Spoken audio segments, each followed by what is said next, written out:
This video chart presentation of Columbus Gold Corp brought to you by allpenny-stocks.com. Columbus Gold trades on the Toronto Venture Exchange under the ticker CGT. With the Toronto Venture Exchange sliding like it has for the last couple months, there's quite a few junior explorers that have really had their price per share beaten down.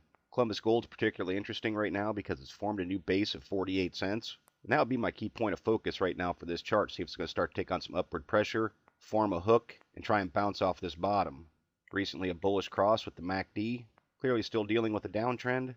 But the bullish cross combined with the support level is worth keeping this on radar to see if it's going to make a move upward and break through that downward trend. A bit of a PPO ADX pinch formed. Still see a negative DI turning upward, and the ADX hasn't really flattened yet. But again, this is early on. First thing I look for on a pinch is catch a bounce.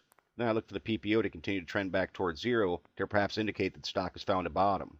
Not getting much from the MFI.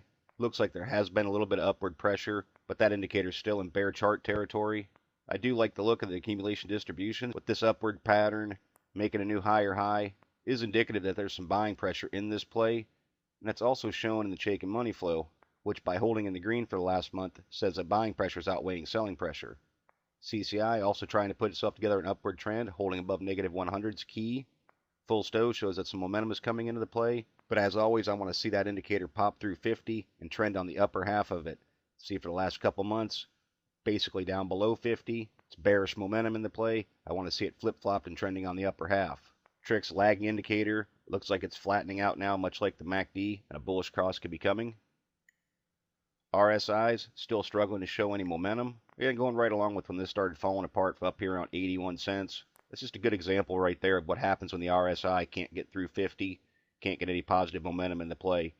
Through here, primarily holding over top of 50. Price per share is climbing upward. Below 50, price per share sliding. So I'd look for a few key things in here. Now, granted, there is a bottom support all the way down at 45, but for the near term, I'd have my eyes set on 48. It hasn't closed below that over the last couple weeks, and if all of a sudden I see a red candle come in, especially if it's on increase in volume, I'd be concerned that 45 level is going to fall as well. Right now, I'd want to see 48 hold. To the north side, over the last 5 trading days or so, definitely set itself up a little bit of resistance at 49, but I'd be looking for a close above 50. Not much of a difference, not even 2 cents from where it is right now. But there's a little bit of resistance right there. And I think it becomes important for it just to try and start to make some higher highs, potentially break through this purple line, it's the middle Bollinger Band, the 20-day moving average. Moves like that can indicate some sort of bullishness trying to come into the play. Because from a static standpoint, there's not a lot of resistance. A little bit of secondary resistance kind of runs right through this area up to 54. But static resistance doesn't get heavy until it starts to get back up near 60 cents. That's a significant climb from where it is at this point. That would mean it would have to push through the 50-day moving average, which is always a key point in any chart. And the bottom line is it's just a good pop from where it is at this point. So I'd look for smaller baby steps on the way, and that would mean holding 48. I'd look for an increase in volume. See, it's traded only 36,000 shares yesterday. An increased volume bar would show interest in the play, show that people are seeing it as a buying opportunity to come off this base. And then even if it only comes up in around 54 or something like that, comes back down, I'd look for the higher low, and then another move upward. All those little things like that combined can indicate the chart has indeed found a true bottom down here around 48 and can amount to a pretty nice uptrend over the course of a few weeks. So those are the things I'd have my eye out for right now with the CGT chart.